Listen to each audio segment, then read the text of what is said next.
All right, everybody, welcome back to This Week in Startups. I'm your host, Jason Calacanis. I am still in Japan and loving it. We've had an amazing time here launching Founder University. What's Founder University? If you haven't been listening to the program in the past year, where have you been? Number one. Number two, it's a 12-week program that we started in the United States to help founders who are in year zero. In other words, they might not even be incorporated. They might still be building their team or finding a co-founder. They're in that year zero. They know they're going to start. They're not sure when. And as part of that program in the United States, we look for companies that we might want to invest in. And then they go on to our accelerator, or some of them go on to Y Combinator, Techstars, Antler, all these great programs all around the world, 500 global. So it's a pre-accelerator. We launched it in the fall in the Middle East, specifically in Riyadh in Saudi, with our partner Sinabel, which is the venture arm of the PIF there, the Sovereign Wealth Fund. And now we've launched it again here in Japan with the greatest partner you could ever have, JETRO, which is essentially the economic trade group here in Japan that is supporting founders. And Japan is going through such an amazing resurgence. Not that it ever went away, but young people in Japan are looking at startups again as a viable career path. And in a country where they have very low unemployment and plenty of jobs available, it's a very interesting moment in time when people will give up the security of those jobs to take the risk of starting a company, and that's what we do at our fund. So today we're going to talk about what should founders in year zero, the year, right as they're starting to incorporate, maybe even launch their product, what should they focus on?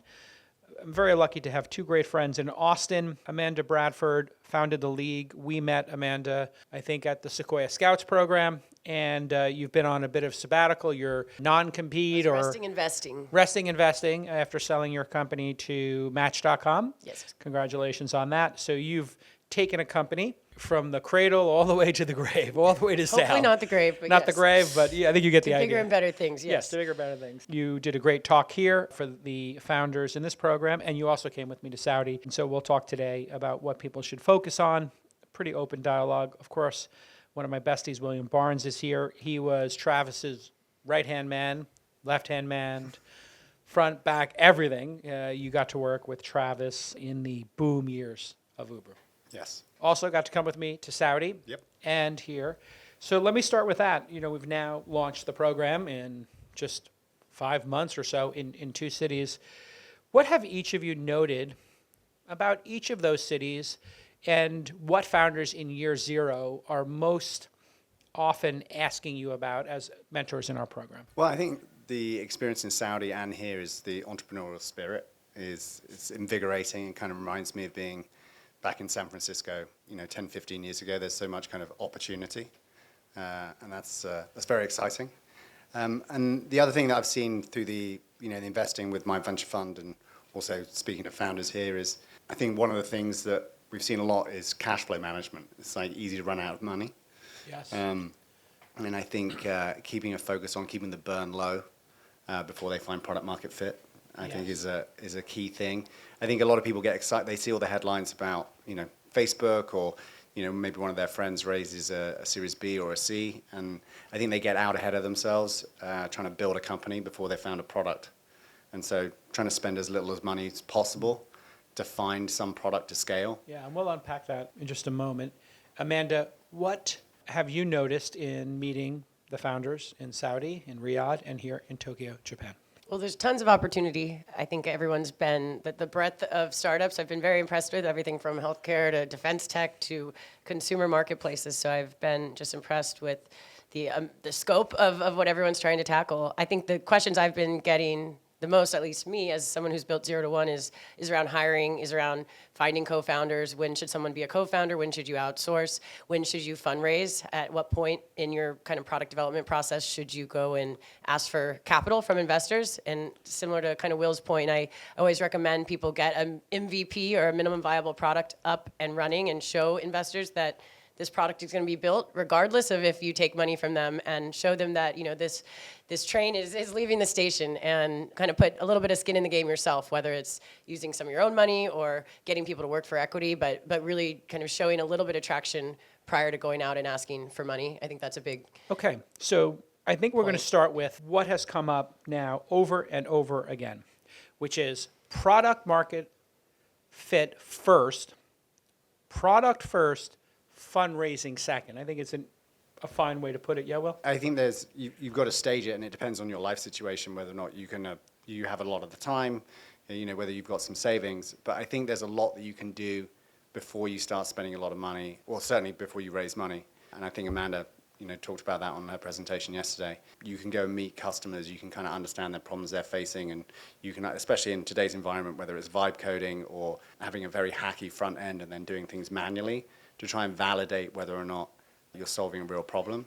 And I think, evenings, weekends, and using some of the AI tools, you can get a lot done to get some signal that what you're building is valuable or useful to somebody. And you can do all of those things before you raise money. I want you to unpack what you said before, which is founders, maybe especially first-time one, have this order of operations wrong. Yeah. They think they need to convince investors of their vision and land some giant amount of money Yeah. and then deploy capital. Why is that wrong in 2026 as we sit here today?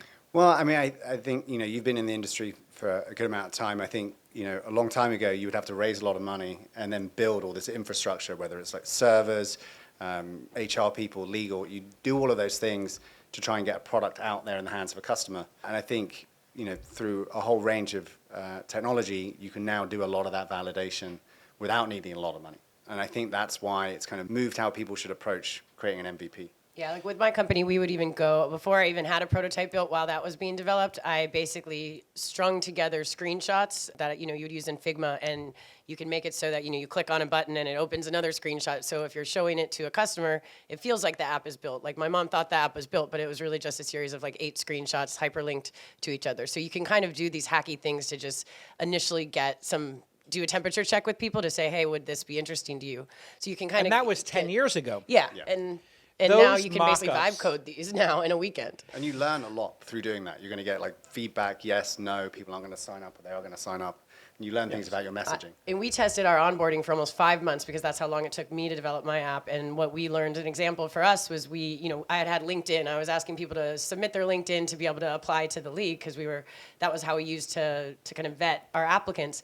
But people got very weirded out by having LinkedIn be the first thing. No one was used to that. They were fine connecting Facebook, but LinkedIn freaked them out. So I basically, because of the focus groups I did, I changed the order and I put Facebook Connect first. And then by that time, the users sort of already invested in the onboarding flow. And then by putting the LinkedIn second, we had a much higher completion rate than just by putting LinkedIn first. And that didn't require you to get permission from a seed fund with a 250K check. That required you to be thoughtful and to talk to customers and to run these little experiments. Yep. And that scientific method talked about in the lean startup or the startup engine, lots of different people. My have gone. scientific method was taking women to wine night and asking, give me feedback on this onboarding. But yes, it was scientific in some respects. And those were clickable mock-ups, and now we have vibe coding. Yep. So very important. It's a very exciting time to build right now, I will say. In year 0, you can actually build these prototypes and test them. They don't have to be just clickable mockups. So let's go to what I think is our second point. I think we pretty much have consensus of this. I'm going to put it as second, but we'll order these as we go. Finding those first customers, doing customer research, having met with the companies now and heard some stories about how they're doing that and our own personal experience doing it. What are the best practices front of mind for you right now, William Barnes? Well, I think this is why the cliche is still true, which is find a niche and try and go really kind of narrow. There's a variety of benefits to picking a narrow niche. You can tailor your messaging and the MVP to that niche, so the kind of the customer profile that you're talking to, they're going to feel more special, for want of a better word. And the marketing and the MVP is going to be more tailored to the problem that you're trying to solve for them. There's a higher chance that they're going to engage with you because they're going to feel like it's a specific solution to their problem. So the niching down, I think, is incredibly helpful, and you'll learn more quickly. If you go and talk to 15 back offices that do importing and exporting in Japan, you're going to learn more quickly because you're having a similar conversation with a similar customer profile. So there's kind of like 2 benefits there of picking that niche. So you pick that niche. We had a interesting company yesterday that pitched. In this one example, importing of exporting of products is a lot of paperwork. Yeah. And you and I were talking about it at breakfast today, what a great idea it was. The pitch was a little bit off. Yep. The order of operations might have been wrong, but we both thought, wow, it's so messy in that back office. And if you talk to 15 of them, you say it's just for the back office operations of an export company. What actually happens in that pit? Yep. What happens in that boiler room, that back room where it's occurring? And how much progress can you make? Now, you might find out that there's not that much to it and you're going to very quickly solve their problems, but then you will inevitably discover more. Yeah, I think one of the reflections you and I had is they were kind of bundling two businesses together. There was the consumer-facing part, and then it was almost they were going to figure out the import-export paperwork to serve the consumer-facing. Right. And I think what you and I talked about is maybe unbundle those two things and focus just on the kind of the workflow piece, and then go and speak to a narrow set of customers, all in the consumer-facing product piece, but just go and solve that one and then make that a business first. And it's a more narrow niche. And dovetailing that, Amanda, with the first point we made, which is, hey, get that product really tight, and the fundraising will come later. If you're going to raise money and you've got two different products and they're extremely different, you're now scaring an investor or an angel that, oh my God, you're building a consumer business and an enterprise business at the same time. Oh, and then you're explaining the marketplace. Yeah. We've never seen that. Like, Airbnb does not have an enterprise business. Still. Yeah. Focus is everything in the early stages. Yeah. Exactly. And if you want to, we'll get to frugality later, but that customer obsession seems super critical. You specialize in that. I think maybe that is your superpower, is this customer obsession. When we saw pitches yesterday, and you've talked to companies here in Tokyo at Foundry University in Japan, what's top of mind for you thinking about maybe your next startup and customer, don't tell anybody what it is, but just customer obsession and how you will go into your next startup with this new inspiration, having met so many of these companies in Saudi and here in Tokyo. What's top of mind for you? Well, I think it's super serving a niche audience, and I think Peter Thiel talks about this a lot with PayPal. It was the early eBay power users, and with Amazon it was a bookstore, and eBay initially eBay was Pez dispensers, right? So it may be a market that people immediately might say that's a small TAM, that's not big enough, but if you can win that market, then there's going to be concentric markets that you can then go after. So don't be afraid to go super niche with us. I was going after sort of women who are 28 to 34, who are career oriented, who are struggling with the current dating apps and how dating worked. And so people called my app MBA Date at the beginning because there were so many MBAs on it. And that was the demo that I knew really well as an MBA. And I said, I am going to make sure that it works for this very small audience. And then, of course, they told friends, other people. We eventually were more than just a 28 to 34-year-old demographic. But we started very niche. And I had a lot of investors be like, your TAM's not big enough. So kind of don't be scared of a small market to start. Let's talk about that. TAM not big enough. There is a very simple way to address that when talking to investors. And remember, you're building your business. You're not building a performance to give to a venture capitalist that gets them to unlock money. You may have to do some things that are performative and answer questions, of course, but at its core, you need to have some niche audience that's willing to embrace your product.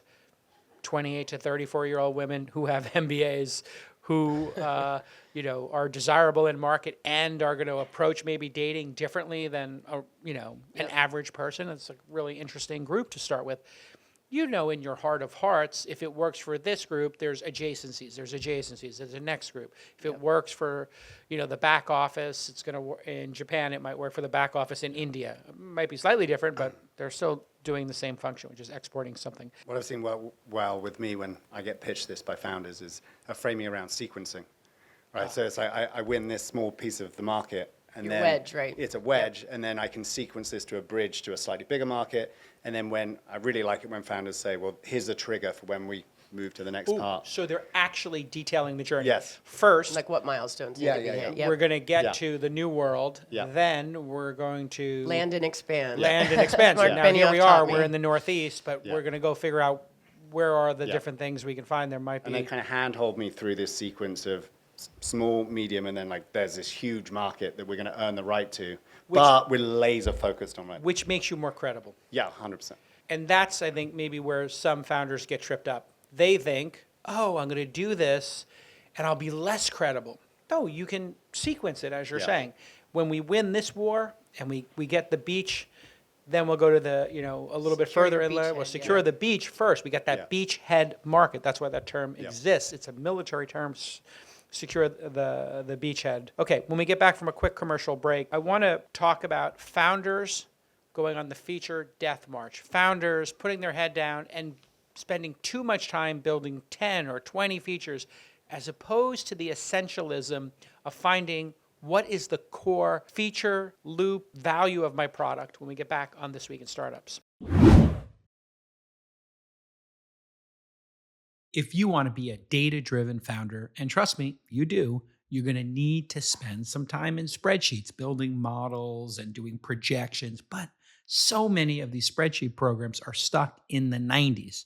Thankfully, now there's Quadratic, finally bringing the productivity boost of AI into your spreadsheets. But this isn't like some simple chatbot in the corner who can answer your questions. No, this is an AI native platform that handles all the number crunching and organization for you. You just describe what you want to do with your data, and Quadratic makes it happen right there in the spreadsheet. Now you can get insights about your business without fighting formulas, and you can immediately share your results with your team and all of your collaborators. No setup or payments are required upfront. You can just start using Quadratic right now. It's going to blow your mind. Visit quadratic.ai/twist to sign up and use the code TWIST to get a free month of their pro tier subscription. That's quadratic.ai/twist. Quadratic.ai/twist. All right, we're back at This Week in Startups here. We're working down our list of things that founders should focus on in year zero. Building the team, finding the customers. This is before you raise money, when you're kind of doing that product discovery and figuring out what your startup will be. Amanda Bradford's with me. She built The League and sold it to Match.com, and she's going to do another startup at some point. She angel invests William Barnes from Carmen Ventures. Let's talk about founders going on that feature death march. They can't help themselves. They love building features. They get a little too precious, don't they, William? And customers also love giving feature requests. Yes, they do. Oh, They do. yeah. I mean, this is like the two things that will make founders go off track. Yep. Yeah, 100%. I think it's an expression of psychology, and I think there's two parts to it. There's a fear of talking to more customers or doing more sales. It's like it's a fear of that. Like, I don't want to go and do more sales and get more rejection. So here's something I can control, and like I can go and ship more product. Yeah. And the other one is it's an avoidance of not having product market fit and finding one feature that really solves a pain point and the customer's using a lot. There are some exceptions to the rule, like if you're building a complex enterprise product or say a horizontal piece of software, you are going to need to be more feature rich. But I think in general, having the discipline to find one or two features that really solve something painful and then charging for it and then doing a lot of sales around it is the prevailing wisdom. And if you do it that way, there's an essentialism. You understand and you've prioritized the feature set. It doesn't mean that you're not going to add those featers later. Yeah, sequencing again. Sequencing again. And I had a founder who said the way he handled it inside his startup was he said he would say to the team members or investors or customers, it's a great idea. I'm going to write it down so we don't forget it here, and we're going to we're going to prioritize it, and we're going to do a little research on it. And then he would tell the internal team, it's on the not right now list. The backlog, yep. Yeah. But not right now was a very kind way of saying it to the team, and it showed leadership. And let's talk a little bit about the simplicity of some of the most successful products in the world. Instagram, Amanda, had the most simple, I remember. Just sending postcards to each other. Essentially, you upload a photo to the social feed. That's one function. And then you pick a filter by swiping and hit publish. That was it. They didn't even have a like button in the beginning. They certainly didn't have comments. And then those were added later. And if you open Instagram now, I feel like I am launching a rocket ship. I mean, there are so many features. When you swipe left, am I doing a story? Am I doing a post? A reel, A yeah. reel? I mean, I don't know the difference between any of these things. And then there's a bunch of buttons, and you can do filters, and there's thousands of lenses. You can put music behind it. It's so convoluted, but still growing. When you start thinking about your first product at the league, what was the analogy there? Oh, it was simple AF, I would call it. Basically, it was 5 at 5. You get 5 daily prospects at 5 p.m. and that was it. You could message them, nothing else. We didn't even monetize for about 2 years. So especially when you're a consumer, I always say make sure you're actually building something that people want before you start charging them. And so we did a kind of a smoke and mirrors implementation where I wanted to be able to tell my investors that I do have people willing to pay. You know, we were servicing a high net worth demographic. So I actually created a fake button where users could say, I want to upgrade. We knew that about 10 to 15% of people would click that button. And then we actually gave them the feature, but we didn't actually charge their card because I wanted to be very simple and very focused on just let's make the basic free product amazing and know that we had a 10 to 15% conversion rate, but not actually get distracted dealing with monetization, with billing, with refunds, which happens in consumer. And so that's like an example of kind of how you can sort of hack your way into building a little bit of features so you know there's a demand without ruining your focus. But so elegantly simple yet complex. 5 matches, Smoke 5 and p.m. mirrors, yeah. I mean, you say smoke and mirrors. I say essentialism. Yeah. It gives you exactly what you're looking for. 15 would be overwhelming. Now it's a Right. chore. 5? Yep. And Sounds like it takes our whole 5 thing minutes. was quality over quantity, right? So that was our main message. That's how we differentiated from Tinder, from all these other apps out there, was just you're going to get 5 good prospects a day at 5 p.m. Which we'll get into in a minute in our discussion about trust. But let's keep talking about like this feature essentialism and avoiding the feature death march. What was it at Uber? I mean, I have my own ideas, but Yeah. you were inside that. I mean, obviously, with a high-frequency consumer product, you are inundated all week with people making feature requests or suggestions. And as the team got bigger, you know, people were constantly making suggestions to Travis. I mean, Travis was relentless about focusing on reliability. As you can imagine, if you take Uber to travel from your office or your home to somewhere other, in the city, and you take it there on a Friday or Saturday night, and then it gets to the end of the evening and you want to go home, and it doesn't work, you're not going to use Uber again. And this is in a world and in many cities, unlike Tokyo, where the taxis are not reliable. So you can quite literally be stranded. And so we focused a lot in the early days on making it reliable. And I think to say yes to reliability, we had to say no to a lot of other things. Because for that reliability took a lot of operational and engineering resources. And so we were pretty obsessive about completed requests, ETA, which is like the time it would take to complete a request, and the driver rating. And we knew we had a product that had product market fit, so we were just very, very focused on making the thing that already had product market fit work really, really well. So our first item, hey, let's get that product right first, and we'll worry about fundraising down the road. Which means you have to be, our second point, customer obsessed, really understand the customers, which costs $0. That's one of the beautiful things. And then today with vibe coding, even doing product first and these little experiments, also $0. 3, we want to avoid that death march with features. You really want to focus on what's essential. Now we're going to open up our 4th point today of what founders should focus on in year 0, which you did a perfect transition to, which is trust. Relentless focus on trust and reliability. Trust and reliability. Amanda, in dating, this is incredibly important as well. Trust is everything. Yeah. So tell us about that and how much it costs to do that, the resources it took, and how you think about it sitting here today, looking back on that decade-long journey to a very successful exit, and then carrying that into whatever your next product will wind up being. I know you're choosing between 3 or 4 ideas. One of which you got inspired by here on the trip, but we won't say. A lot of ideas, a lot of domains in my GoDaddy shopping cart right now. Yeah, so for us, trust was, can you trust that this product is going to serve you prospects or dating candidates, should you say, that you want, that, fit your preferences. And for us, I actually vetted every single applicant manually. So, eventually we did transition to using algorithms and machine learning and all that fancy stuff. But at the beginning, it was literally me, Amanda, looking at everyone who applied and saying, you're accepted and you're rejected. And people downloaded the league and joined the league because of that, reliability or trust that the people are going to be high quality, vetted. They're going to have 6 photos. They're not going to do gym selfies. They're not going to be wearing sunglasses in their pictures, or they would be rejected. And so for And us, those were specific things you did. No gym clothes, no. oh yeah, we had a whole rules of, eventually I trained people to do this. I wasn't always the one accepting all the candidates, but eventually, we found we had almost a 50% acceptance rate as far as when people get a prospect, we call them prospects, in their batch. 50% of the time they liked them, which, if you've been on any dating app today, usually it's probably like 1 out of 20 that you're going to be swiping right on. And so, getting a 50% acceptance rate was sort of unheard of, and is still unheard of today. And so that was because we spent, we did a lot of things that didn't scale. That was what I was doing didn't scale. And then we also did customer support. So I had a human.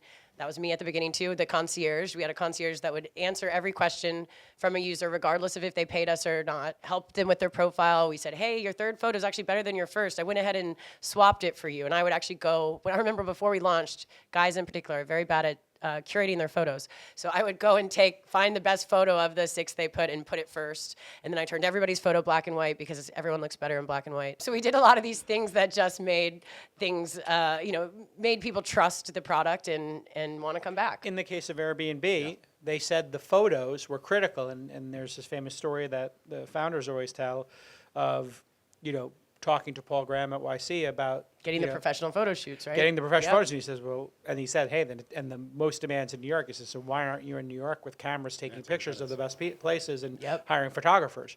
And they were like, oh, because we're startup founders and we want to focus on anything that's not the most essential thing. And that's what great mentors, great investors, or great programs like YC or hopefully ours can help you do, which is get to that essential important thing. Yep. And those photos build trust. If you're going to stay somewhere and the photos look like a serial killer's apartment, you're not going to book it.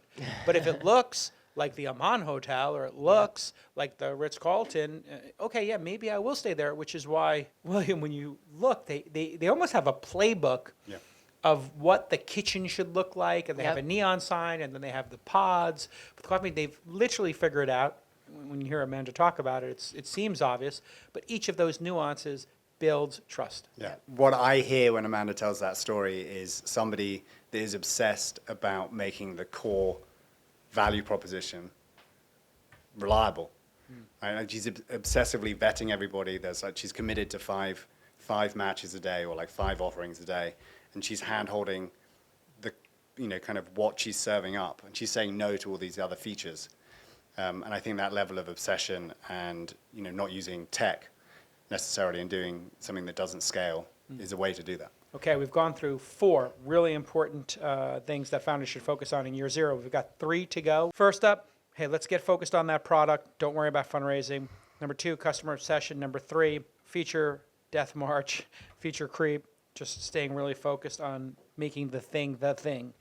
And of course, 4th, working on that reliability and trust in your product. These are really important things to think about right now in year 0. And if you're listening to this and you're thinking about starting a company, you can go to founder.university, apply for the US, Riyadh, or coming to Tokyo, and everybody can apply to all 3. It's competitive to get in. Let's talk about constraint. There's this expression that great art is driven by constraint. Yeah. Innovation needs a constraining variable. Yeah. And they asked Bob Dylan, one of my favorite artists of all time, my favorite album happens to be Blood on the Tracks. And they said in this Rolling Stone interview, my gosh, this is my favorite album. And it starts talking about all these incredible songs on it. What was the inspiration for this album? And Bob Dylan said, well, I owed Columbia Records a picture. I owed them an album, and they've been waiting a long time. And they said if I don't get it to them by this date, they would sue me to get the advance back. And I didn't have any money. I just been through a divorce. And this poor interviewer was crushed that this album that meant so much to them. When I read it, I was crushed that the inspiration of the album was the divorce and not getting sued because he was broke. That was the inspiration. There was a limiting factor. When you're making a movie, you have a certain number of days to shoot. With a startup, you have? You can drag it out if you want, but you have the gun against your head of your burn rate, Yeah. like how much money you have left. Right. And I think cash flow management is the most important thing when it comes to managing a startup. Like running out of money means the game's over. One thing I've seen time and time again, I get hundreds of investor updates, is you have some founders that I think get attracted to company building. They want to play company building rather than finding a product that works and then testing and then proving that they can scale it in a economically rational way where the unit economics makes sense. I think David Sachs came up with this term of burn multiple. Right? Like how much for every dollar that you spend, what's the incremental revenue that you generate? Right. And There's constraint. Yeah, there's a constraint, right? And I think I defer to David on this one, but I think for a lot of SaaS metrics, under 2 is a good signal, and over 3 is a bad thing. So you spend $2 million, you make $1 million. Yeah, Totally fine. Yep. You spend $3 million to make $1 million. Okay, that's not super efficient. Yeah, it's not What's super- going on here? yeah. And are you going to catch up next year? Yeah, exactly. And so there's a certain group of founders where you get the investor updates, and they're being very kind of disciplined about how they start to increase spend. And again, it's sequencing. It's like, do they feel like they're really starting to solve a customer problem? Have they then been able to prove that they can start scaling that through sales or SEM? And only then do they start to increase the spend relative to how much money they have in the bank. Signs or thoughts about constraint. You tipped us off to a little bit of it. Constraint, 5 at 5. 5 at 5. I mean, we also only launched in San Francisco. We were only in San Francisco for the first 2 years, so we made sure we really understood that market and had a good product in that market prior to expanding. I think the other piece for me was time. I don't know, a lot of founders are wired like me where perfection is the enemy of done, I always say, and it's easy to just sit and spin and want to keep perfecting things. So by setting a launch date and saying we are going to launch on this date and telling your customers that forced us to actually get the product out, or else I could have tried to make it perfect forever. So I always say to founders, give yourself a deadline, however you want to do that, whether it's telling your customers when you're going to launch, but I know that's what got my butt into gear. So you have geographic, yep. You have financial and timelines, you have the ratio of spend to revenue. Yeah, you also have maybe a wait list Yep. and Oh, yeah. limited you availability. you then have a as social constraint. contract. Social contract. Yeah. We were talking about a really interesting, beautifully designed app about helping people find friends and get out in the real world. And you and I were brainstorming about it, and I said, I wonder if, there's a possibility of having 2 day parts, the brunch, lunch period, and nighttime. So that means 7 days, there's 14. It's a lot of liquidity to manage. To fill. You have 14 events occurring. I wonder if you took the peak loneliness, which probably occurs for people on Friday and Saturday nights. Yep. Not Amanda. Yep. It's incredibly popular. But for you and I, Yeah. we're sitting home Friday and Saturday Yep. night like we're losers. Yep. And we text each other and Yeah, go this is get a true. drink, or should we go get some sushi? And Yep. we're losers no more. But I wonder if they just focused on Friday night, Saturday night, Sunday brunch. And that would be 3 of 14. Yeah. And just nailing that, selling it out, and creating pent-up demand. That would work so much better than this open platform where everything can occur at any time and then nothing occurs. I think what you're saying is you're touching on several points we've talked about, which is what you're doing is you're niching down. And so now your marketing communication, how you pitch it to people, can be more narrow, right? So it's easier for them to understand because it's constrained. And then your ability to serve that product is easier because you've got a more narrow scope. So you're going to spend less money and make it easier for you to deliver on the promise. When you put all that together, you don't need as much money. Your ability to execute, because you've narrowed the constraint, you don't have to spend as much time, Yep. so you can get customer feedback quicker. Yep. And you can nail the product more easily. Correct. Because it's not. I don't think you can just do a good job. You have to absolutely nail it and over deliver. Right. If you want to drive word of mouth. Or So get people to those use the 5 product. people, Yep. Amanda, have to be really high quality in your example. In this example, just that came up in 2 different conversations. Just, hey, what if there was only 4 events on the weekend with only 8 spots each? Now you've only got to fill 32. And you're going to crush them. And just make each of them so wonderful and Yep. great. And it also prevents, for us, as a consumer marketplace, you're going to have the cold start problem. So I knew from the get-go, I was like, I'm not going to have nearly the liquidity that someone like Tinder does. And so by limiting that, by only showing you 5, people don't have to know that maybe there's only 15 people total. You buy yourself a couple days to give them your full set of inventory. So they don't have to know how small the pool is at the beginning. I've been thinking about that myself, reflecting on Founder University. in the United States, it was getting popular and popular. And I said, hey, listen, there's no cost to accepting more people. We should be just able to scale this. We did 350 people the last time. And then what we found out was, because we had 10 pods, there was 35 people in each pod. The great founders would skip the pod because the pod was being filled up with questions that were so rudimentary from the people who were just very early or neophytes or maybe not even cut out, let's be candid, to be founders. And I said, did we know that coming in? And we're like, we kind of knew that some of them weren't ready, or maybe we're just being It's your a little... version of the gym selfie dudes. No, I'm kidding. Yeah, exactly. Like maybe just too many people and trying to do more. So I asked the team, hey, can we do less? Yeah. And your team is now spending less time with the best people, right? Because Right. they're more distracted. Because they're more distracted with the squeaky wheels who get the Yep. most grease. And so in Saudi, we did 60. Here, we did about 30 in Founder University. And then that makes the pod smaller. So then we had a really interesting discussion. What's the optimal number of founders to be in a pod every Thursday night talking about their startups? And we came to, well, 2 or 3 is probably too small.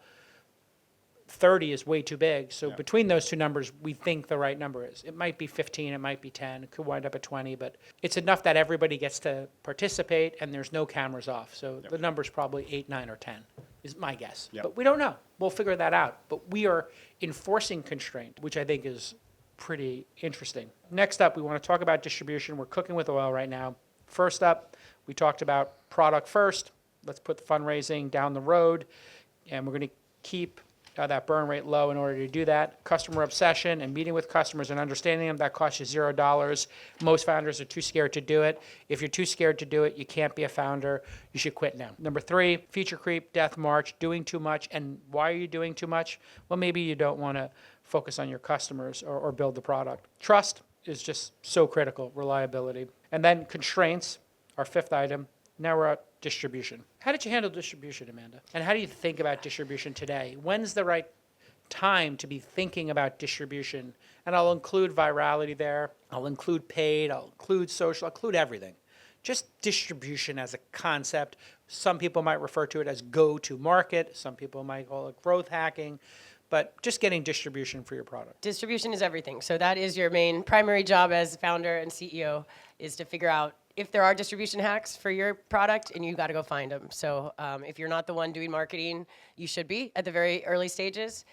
For us, we found a combination of doing events, inviting press to events, and then pitching press were actually our biggest levers, and they were all somewhat free because the events didn't end up costing that much money. We were able to get bars and restaurants to sponsor or to say, hey, you can do this for free if you bring X number of people to our bar on a Monday night when they don't have anyone. So we were able to kind of find hacks to get that initial, a couple thousand people in the database. And then we found a playbook. So what we found is that as we went to cities, we would get local press. So, Dallas Morning News, San Francisco Chronicle. You get these local publications to write. For us, the tagline was Tinder for the elites is coming to your city. And so we would run that play over and over again for each city we went to. And press was our best friend. And it was controversial. Oh, 100%. And don't be afraid to push against, You actually agitated it. You knew it was coming. And you said, hey, this event is only for people who can get into the league. Right. And it's elite. And they were like, oh, my God, we're going to count the demographics, and we're going to write these, and you can go look up these we were the pieces first online. ones to reject people from a dating app. So it was a controversial concept at the time. Which makes it worth writing about. Exactly. So you figured out how to hack local PR and national Journalists PR. were our best friends today. In today's era, that would probably be influencers. If you can find people with distribution on Twitter, on Instagram, on TikTok, if they're going to be talking about your product for free, that's amazing. You can get people to just try it. So inviting those people to events, those kind of things. Zillow. Business Insider was our best friend. Yeah, they were doing link baiting, and all of that just got people to know the domain name. Zillow did something similar. They created a very controversial device, not applied to become part of this dating site. It was the Zestimate. This is our estimate of the cost of your house. People got really upset. You're estimating the cost of my house. It's wrong. My house is worth more. Everybody thinks their house is worth Right, more. you want to see what your house is valued at, right? Plays into vanity. Plays into vanity, and if something's wrong, people want to fix it. The same thing the Wikipedia had, which was sometimes the China page originally when I first started using Wikipedia was one paragraph, and people were so upset that they're like, this is the largest country in the world and it's one paragraph. This is an embarrassment. And they said, okay, hit the edit button. And they were like, okay, the population of China is. And like, then the next person was like, okay, you don't have anything about X, Y, and Z. Let's add that. And Zillow then made local reports about the Zestimates of the local and the national. And then to this day, they send out reports every week. A different city or geo gets sent out so that their team can rotate from, Arizona to Texas to New York. Really amazing That's a way to great get example. distribution. Give to get works pretty well for Uber. Yeah. Perhaps too well, yeah? Yeah, definitely. At times there were there were groups of people that were hacking it. They would create landing pages and then drive SEM traffic against it to sell them. They would buy ads Yeah. to go to a landing page. In fact, my friend, who I introduced I Uber love this to, story. he bought, my friend Nick, bought ads on Google that said, Uber is now in Los Angeles. Click here to get a free ride, to get $25. Oh, I remember this guy. And it was $1 or $2 per click. Yep. He converted like every other click, so it's $4. And every time he got $25 credit in his account, he got to like 300 or 400 rides. And he's like, it got turned off. I lost all the things, but I spent all this money. Can you get Travis to undo it? And I was like, yeah, let me bother Travis with you hacking the system Yeah. against the terms of service. Yeah, Yeah. no. But give to get, Yeah. that was of the moment. It was definitely of the moment. I mean, and I think the specific example which you can turn into generalized advice is that your existing power users or people who love the product are the people that are most likely to be able to talk to and find other people that are going to love the product.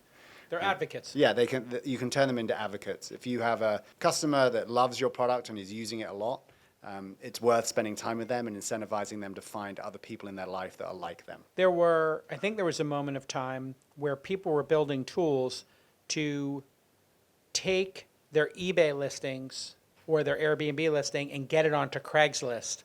And they built tools to just have that happen automatically and have it happen in different cities. And then it was like a little cat and mouse, Craigslist trying to do it. But building these little tools that help people move inventory from one place to the other was enough to just make this work. And the people who had Airbnbs, well, they would set up their own landing page and send people to Airbnb. I mean, I think it's a pattern that I'm guessing all three of us have seen is, 10, 15 years ago, building the technology was equally, if not the hardest part of the startup. That took 6 months. Yeah, it took 6 months. And I think I think the term that all VCs like to throw around is Javon's paradox. As something gets cheaper. Javon's paradox. As things get cheaper, people use them more. And I think that's definitely true with AI and vibe coding. And so the product piece is getting easier. I mean, obviously, truly brilliant products are still hard, but it is easier to build product now.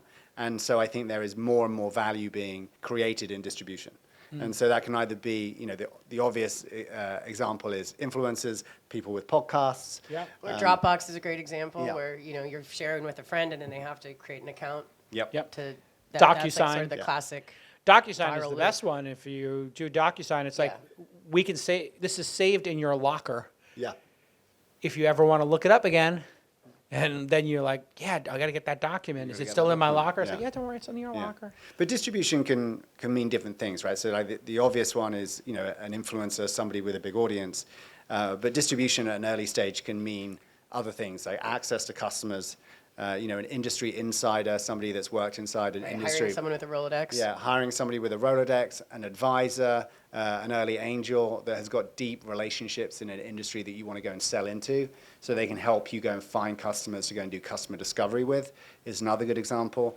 And the other one is a design partner. A design partner is kind of an anchor customer that's going to allow you access to their workflows, their data. They're essentially saying, like, hey, you're building a product, I will let you use my data, or I will kind of commit to giving you feedback and having access In to... return for testimonial, right? Yeah, exactly. Yeah, and you so get they're to- different forms of distribution. And that product council is what it used to be called in Yeah. enterprise software. Yeah, customer council, Yeah, product customer council, product council. It's like people would, I remember when I was inside Sony for 18 months, one of the few jobs I was able to hold. It was 14 months now that I think about it. Anyway, I got asked to be on like the Cisco one or this Yeah. one, and all it was a local sales rep just trying to figure out how to take us out to more lunches Yeah. and bond with us so they could sell us more stuff. Yeah. But we got to say that, and put it on our resume. So on my resume, I had, I was part of this council, that council. And then, tell me about that when I go to my next job. Yeah. It's like, they thought so highly of me. I got to see their new products first. Yeah. This is really And they amazing. want the relationship, right? And so if they're trying to find, with Sony you were working at. Yeah. Yeah. So if they're trying to sell into Sony somewhere, they're going to ask you for an introduction. Of course. They're going to, if they find a route into a decision maker, they're going to ask you to forward an They email. literally asked me for the corporate directory. Yeah, exactly. I was like, I don't think I can give that to you. Like, Yeah. no, But we've we've got it bought you many sushi. times. Yeah, And exactly, they're yeah. like, I was like, okay, yeah, I guess maybe I could. Yeah. What are you looking for? They're Yeah. like, well, we need somebody in Jersey, Yeah. who does this thing. My God, we're having a great time in Tokyo. This is our second time I as love a this group city. here. William, I took you last time. It was your Yeah. first time coming here. So Great you're- French toast. And karaoke. And pizza. Continue. Go ahead. And sushi, of course. And wild boar and bear. Yeah, last night. smash burger. The smash burger was Yeah. exceptional. Wagyu Mafia. Wagyu Mafia was great. Yeah. Tonkatsu, pretty great. Pretty much all the food Wagyu here Mafia is, was quite expensive, but yeah, it was. I gave you that bill. we thought it was in yen, but it was dollars. Yeah, it was pretty disturbing. And it was the one I decided to pay for to be nice. Amanda's like, Jake, Hal, you're paying for everything. I'll pay for Wagyu Mafia. I was like, okay, it's just a Wagyu Burger, Sando. yeah. And they charged her $350 for a sandwich with gold leaf and caviar times on three. it. Yeah, because we had Times of them. three, so she got hit with a was very- $1,000 Wagyu bill. It was very yummy. It was very yummy. But I always love introducing people to the culture here because, gosh, the commitment to excellence, It's wonderful. it's just wonderful Yeah. to see people take the donut as seriously as the car, as seriously as the consumer electronic device, as serious as the hotel, as serious as when we lost our bags, Amanda. And we were frustrated, and then we had this moment of like, okay, let's put our entitlement aside. If we were in America and we had lost our bags, we would be in a 12-person line with a woman behind the counter who was extremely upset at us for having For being there. No, for- but I got a for person existing. with a lady with my son name. She had my name on a sign. She went to find you knowing your Yes. bag Yeah. didn't make Yes. it, and they asked you to describe your bag. In, color is in it? detail, in a lot of detail. What size? Does it have a zipper? Does it have a lock? Does it have the code? And they What material is it? What material is it? Very meticulous. And then William and I started joking. What were the next 5 questions you could ask us? I was like, are you happy with the bag? Have you considered other bag options? When did you first meet the bag? And we're just like, wow, this woman cares so much about getting Amanda her bag and to a lesser. Jake Hal didn't get a sign. Yeah. But I mean, I I think it's I don't know Japan that well. I'm not going to pretend to know the culture that But well. your second trip, you're good. But my second trip, so I'm now an expert. It does seem that unlike in the United States, there is social status associated with the job itself, like what job you're doing has social status. My limited observation here is that there seems to be social status not about the job, but how well you do the job. Correct. And that is critical. Competency. Yeah. Yeah, your competency and the detail and, Yeah. and your enthusiasm for pursuing excellence. And in order to do that, leads us to our 7th point, which is the team and team building. What'd you learn, Amanda, in your years of team building? And tell us the mistakes. So in- many mistakes. That's Well, a in- different podcast, probably. But Well, team you is could have- everything. Yeah, okay, great. Everything is everything. Products, everything. Distribution is everything. We always say everything's everything. Well, I was just saying. But team is up For me, there, it was the yeah. hardest Yeah. thing to learn, and it's Ah. easy to ignore it at the beginning. You're so focused on the marketing and the product, and those are kind of the glamorous things front of the house, and then actually building and retaining and hiring and firing if people aren't working. And being able to fire fast when it doesn't work. Those are actually what really should be taking almost 30% of your time in this 0 to 1 stage, and it's easy to ignore it and spend maybe 10% of your time on that. Where did you find great people, and how did you assess their greatness and potential? Well, my favorite story is my first employee, Meredith, had to email me, I think, 5 times because I'm not great at responding to emails all the time. And so she learned quickly that she needed to follow up with me. And she was one of the few candidates that followed up enough to get the job.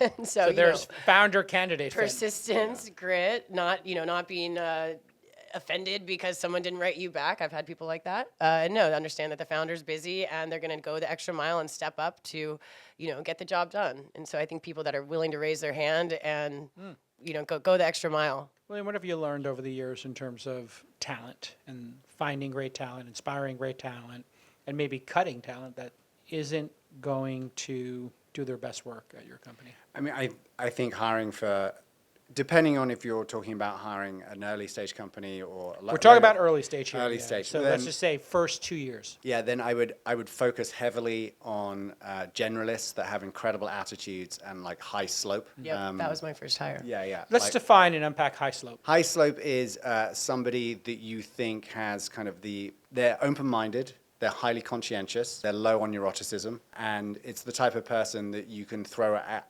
multiple problems and they're just going to go and figure it out. They're not necessarily going to be, a domain expert and become, like a VP of like engineering. But for the years where you're early and you're trying to find out solutions to random problems, and there's pivots and there's chaos and you're working late and there's psychological drama. There's fear. The company could go out of There's business. fear. It's not working. Most really good We're under-resourced. most really good founders are pretty obsessed, and they Yeah. can have quite sharp elbows. And you need people around that founder handle that.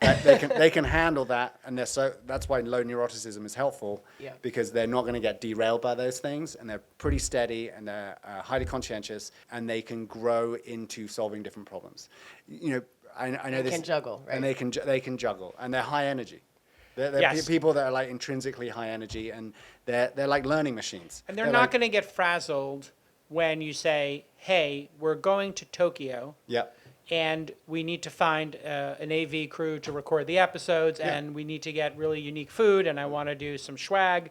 And they're like, they don't say, I don't do that. Yeah, they're like, Or I don't know how to do it, okay, yeah. well, let me ask ChatGPT and Google and Gemini, and like, how would I do this? If this is going to be true, what would need to be true? Yeah, I think there's a fearlessness to certain individuals who, if they're built for a startup culture, we call them Jack of all trades or Janes of all trades in the United States, but it's somebody who will understand, hey, we're a 5-person company. There's eventually going to be 20 people here doing 20 different jobs, but right now there's 5 people doing 4 jobs each. Yeah.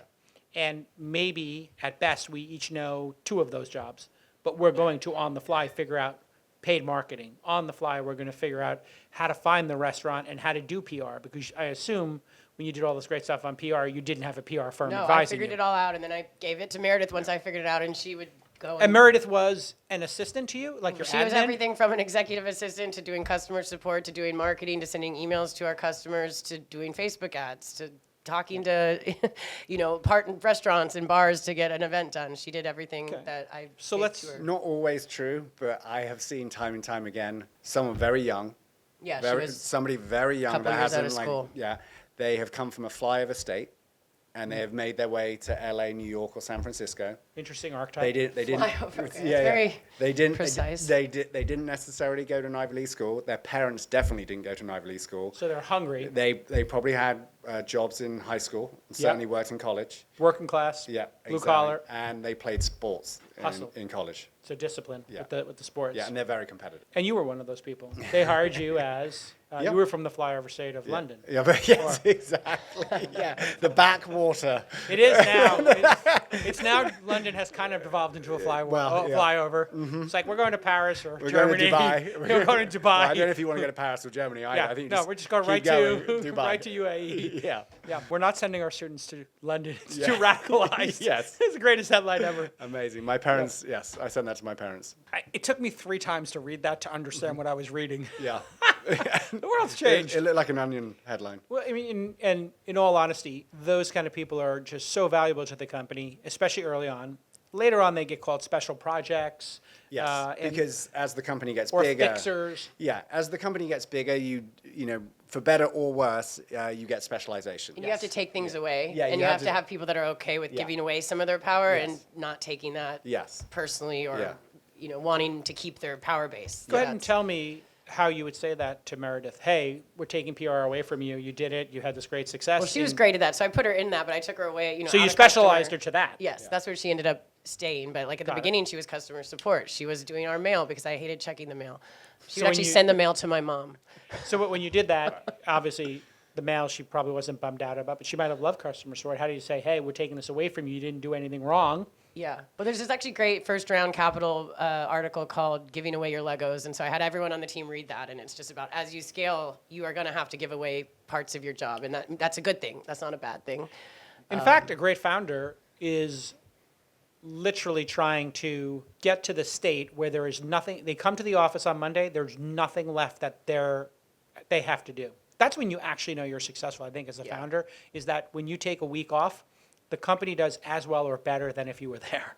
Yeah. What I've seen work well in terms of taking projects or scope away from people is, first of all, understanding what their kind of career goals are. Do they want to stay a generalist and stay early stage? And if they do, then like it's time to get off, the train, and I'll help you find something. We have a 4-year vest for a reason. Yeah, and if you do want to specialize, which is, I would say 75 to 80% of the time they want to specialize, okay, which area do you want to specialize in?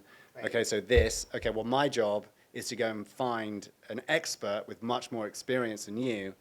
They're going to come in over you, and their job is going to be to mentor you and help you achieve their career path. And I'm not going to be able to do that because I'm not a 15-year marketing expert. But my job is to find someone that you find inspiring. And if I don't hire that person, you've got every right to turn around and tell me I'm an idiot, and I'll help you find another job somewhere else. Yeah. And the good ones will stay, and the bad ones, that'll make them and that's leave, like a because some win-win. people don't want to get hired over, and those are not the people you want on your early Because stage they're teams. delusional. Like if you think you're 4 years out of college and you're going to become a CMO of a series. Happened to me on a board. I was on a board, and they said, we want you to be on the audit committee. And I looked at the founder, and I was like, I've never done anything like that. He's like, yeah, I just think it's an opportunity for you to learn. And then, whatever, fast forward 2 years, I learned how the audit works. Yeah. I learned how to interface with the accountants, and I was like, Pretty I mean, exciting stuff. I see that as your superpower. No, I'm it kidding. was the worst 2 years. When I think of you, I think auditing. I know. It's the worst thing I had to go through, but I was like, you know what? If this is what the founder of that company in New Hampshire, Dine, wants me to do, I'm going to be loyal to him and suck it up and do it. This is 20 years ago, but I said, okay, you gave me a board seat, I'm doing it. Yeah. I'm going to make this work. Yep. And that's not one of the points here, but just learning to delegate as a founder. I know I struggled with that. I kind of liked owning things, and I wanted to do it, and you have to really learn to give work away and be okay with the fact that maybe it won't get done exactly as you would have done it, but 80% of the way is actually good enough in the startup world, and so you have to learn how to delegate to One of the people. great things about delegating professional development that I've learned is it will lower the anxiety in the organization of, if this person leaves, Yep. the company's Hit by the train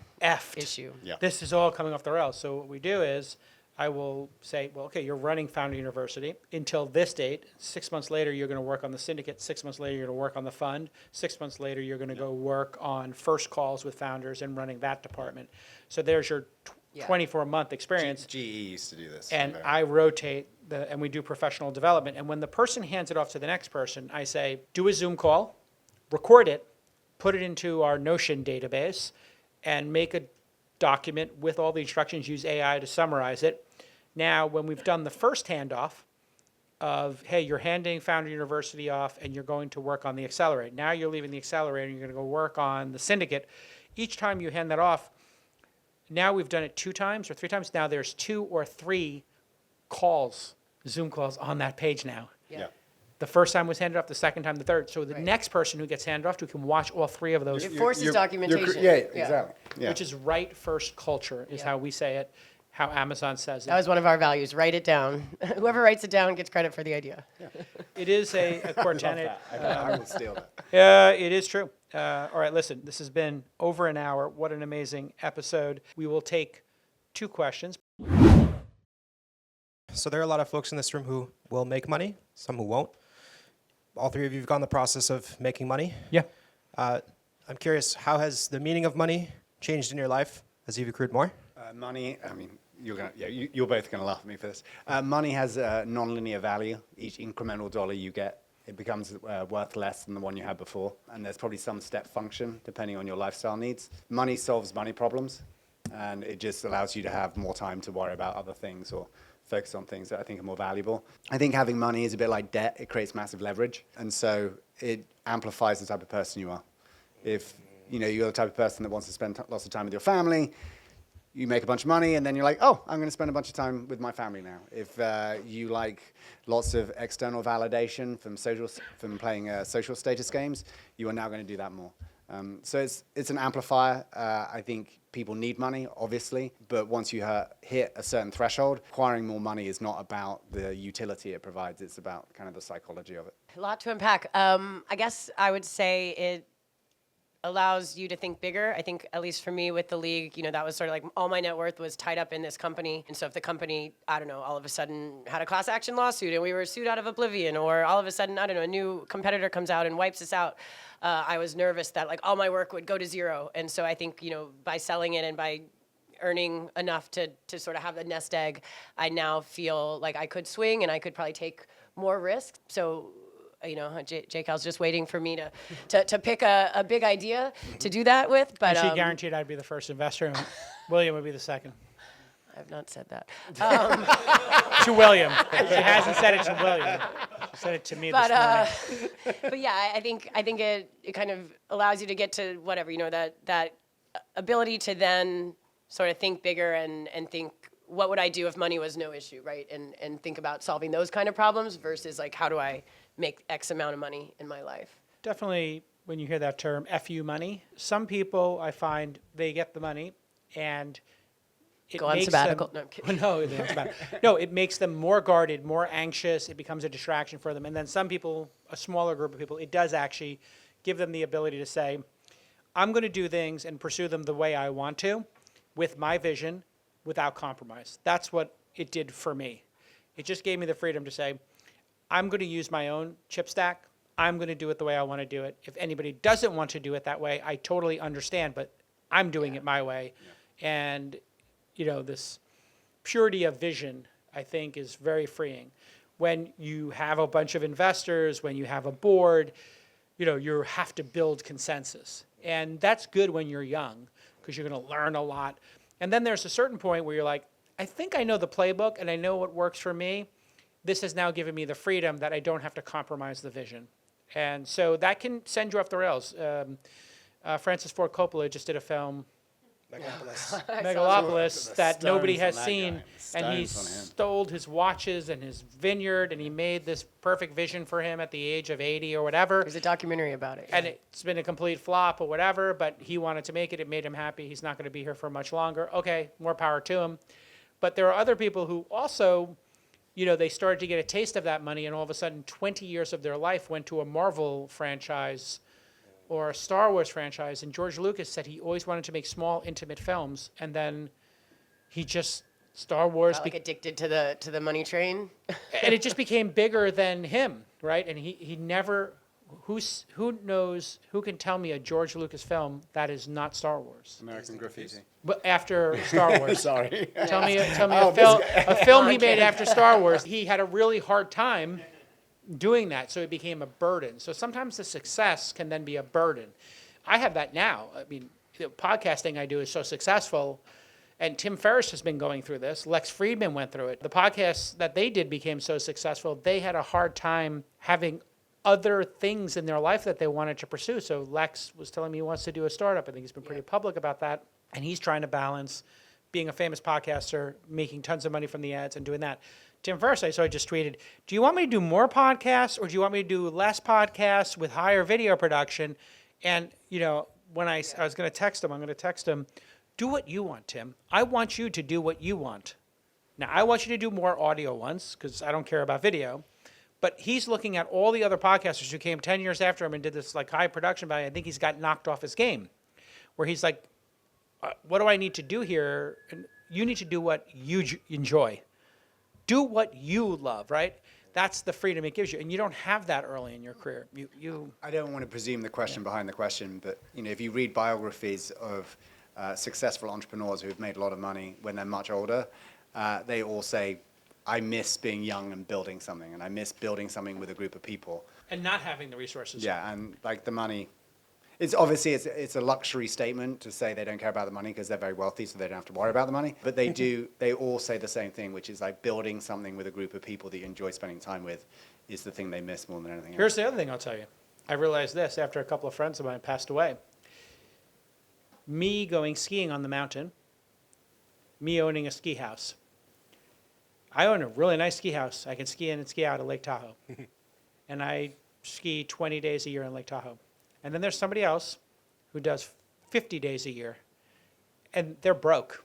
They bought the same Epic Pass I did for $800, season pass.